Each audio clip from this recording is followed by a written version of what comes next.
Hi friends, welcome to D2RS channel. ఇవాళ అయితే మనం పొంగల్ చేద్దాం. పొంగల్ ఎలా చేయాలో చూద్దామండి. ముందుగుంటా ఇంకేమేమి కావాలో చూద్దాం. శుభ్రంగా కడిగాను. ఒక గ్లాస్ రైస్ తీసుకుని శుభ్రం కడిగి పెట్టుకున్నాను. అలాగే ఒక గ్లాస్ పెసరపప్పు తీసుకుని శుభ్రం కడిగి పెట్టుకున్నాను. కొబ్బరికాయ కొట్టి చక్కగా ముక్కలు చేసి తురిమేసి పెట్టుకున్నా. 2 రెబ్బలు కరివేపాకు, 6 పచ్చిమిరపకాయలు పొడవుగా కోసి పెట్టుకున్నా.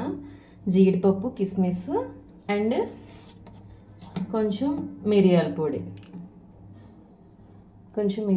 అండి. సో ప్రాసెస్ చూద్దాం ఎలా చేయాలో. ముందుగుంటా పొయ్యి వెలిగించుకొని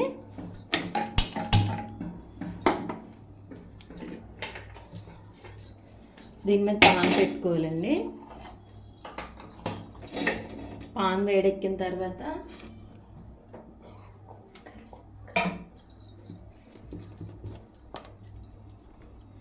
దీనిలోకి 2 స్పూన్లు నెయ్యి వేసుకోవాలి. నెయ్యి అయితే చాలా బాగుంటుంది, టేస్టీగా ఉంటుంది.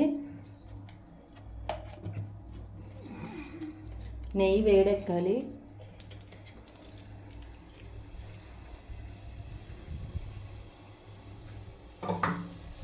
ఇప్పుడే నెయ్యి అలా వేడుతుంది, మంచి స్మెల్ వస్తుంది. పొంగల్ నెయ్యితో చేస్తే చాలా బాగుంటుందండి.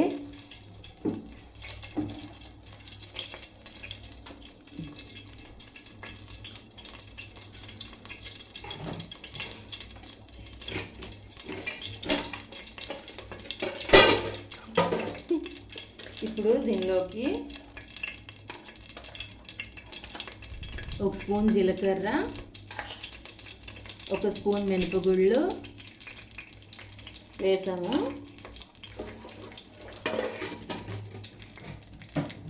పొంగల్ కదా, అందుకు మినపగుళ్ళు జీలకర్ర మాత్రమే వేసుకుంటాము. ఆవాలు శనగపప్పు వేస్తే తాలింపు అయిపోతుంది, సో అవేమి అవసరం లేదు. ఓన్లీ 2 వేస్తే సో టేస్టీ వస్తుంది. అండ్ ఇప్పుడు ఒక ఎండుమిరపకాయ వేసి 4 ముక్కలు చేసి వేసాను. అవి లైట్గా ఫ్రై అవ్వాలండి.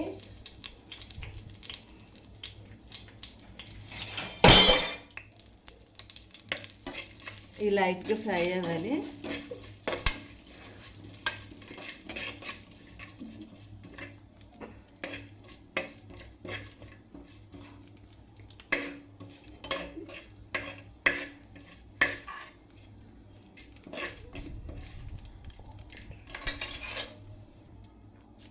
ఓకే అండి, ఇప్పుడు తాలింపు వేగిపోయింది.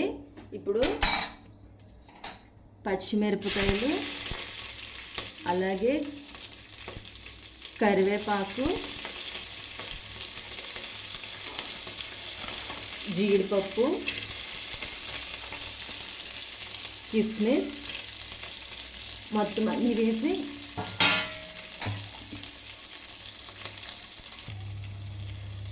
ఇవన్నీ వేసి బాగా మిక్స్ చేసుకోవాలండి.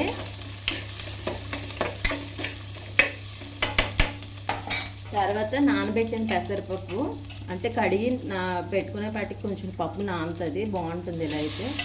సో కడిగి నానబెట్టుకుని పెసరపప్పు వేస్తున్నాను.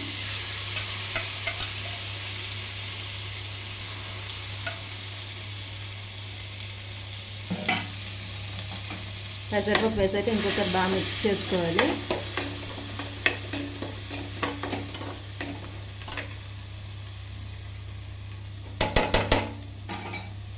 అలాగే కడిగి పక్కన పెట్టుకున్న రైస్ అండి, 1 గ్లాస్ రైస్ తీసుకున్నాను. 1 గ్లాస్ పెసరపప్పు, 1 గ్లాస్ రైస్ సరిపోతుంది. ఇది 4 మెంబర్స్కి వస్తుంది.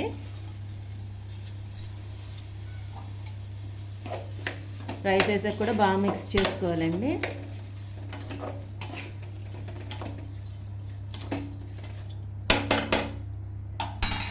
నెయ్యితో చేస్తే టేస్ట్ వస్తుంది, ఆయిల్తో కూడా చేసుకోవచ్చు, అది మీ ఇష్టం.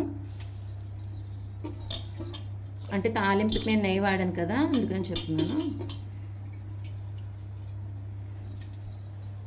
మొత్తం రైస్ వేసాక ఇంకోసారి బాగా మిక్స్ చేసుకొని కొంచెం లైట్గా అట్లా ఫ్రై చేసుకోవాలి రైస్ని, పప్పుని. వాటర్ లేకుండా ఒక 2 మినిట్స్ అట్లా కంటిన్యూస్గా ఇట్లా బాగా కలదిప్పుకోవాలి. కలి తిప్పుకున్న తర్వాత ఇప్పుడేమో కొంచెం పసుపు చాలా మంచిదండి. నేను అన్నిట్లో పసుపు వాడతాను. యాక్చువల్గా టెంపుల్స్లో పొంగల్లో పసుపు వేయరు, అందుకే మనకు వైట్గా ఉంటుంది. బట్ మనం ఇంట్లో తింటాము, హెల్తీగా ఉంటుంది, మంచిదని నేను పసుపు వేస్తాను. అండ్ సాల్ట్ వేస్తున్నాను. సాల్ట్ అయితే ఒక 2 స్పూన్స్ సరిపోతుంది. తర్వాత మిరియాల పొడి అండి 1 స్పూన్ వేస్తున్నాను. అంటే చిన్నపిల్లలు ఉంటే మిరియాలు తీసి పక్కన పెట్టేస్తారు కదా, సో మనం మిరియాలు పొడి చేసి వేసుకుంటే బాగా పొంగల్కి పడుతుంది. అంటే మిరియాలు కూడా చాలా మంచిది కదా హెల్త్కి. సో అందుకని నేను ఈ విధంగా పౌడర్ చేసి పెట్టుకుంటాను. విడిగా మిరియాలు అయితే ఎవరు తినరు, పక్కన పెట్టేస్తారు. సో ఇలా పౌడర్ చేస్తే చాలా బాగుంటుంది. ఓకేనండి. సో దీనిలో కావాల్సినవన్నీ వేసేసాము. ఇప్పుడు ఇంకొంచెం నెయ్యి, జస్ట్ 1 స్పూన్, ఎందుకంటే పొంగల్ కొంచెం పొడి పొడిగా రావడానికి. ఇప్పుడు కొంచెం కొబ్బరి కూర,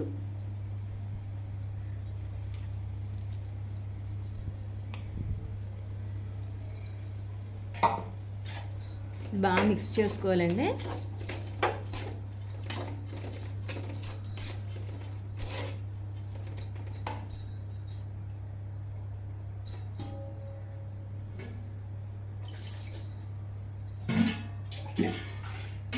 ఇప్పుడు దీనిలోకి వాటర్ వేస్తున్నాను.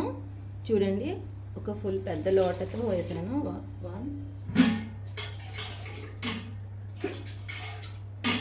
2 లోటస్ వాటర్ అయితే సరిపోతుంది. మొత్తం అడుగు నుంచి ఒకసారి బాగా మిక్స్ చేసుకోవాలండి వాటర్ వేసిన తర్వాత, లేదంటే అడుగు మాడిపోయేటట్టు అయిపోతుంది. అందుకని వాటర్ వేసిన తర్వాత నీట్గా మొత్తం అంతా బాగా మిక్స్ చేసుకోవాలి. సో టెక్స్చర్ చూసారు మీకు ఇలా వస్తుంది. దీని తర్వాత ఏం చేయాలంటే పొయ్యి ఇంకా ఫుల్ ఫ్లేమ్లో పెట్టేసుకోవాలి.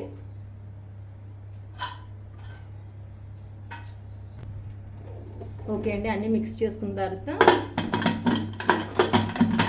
పాన్ది మూత పెట్టేసేసి 3 విజిల్స్ వచ్చిన తర్వాత మళ్ళీ చూద్దాం.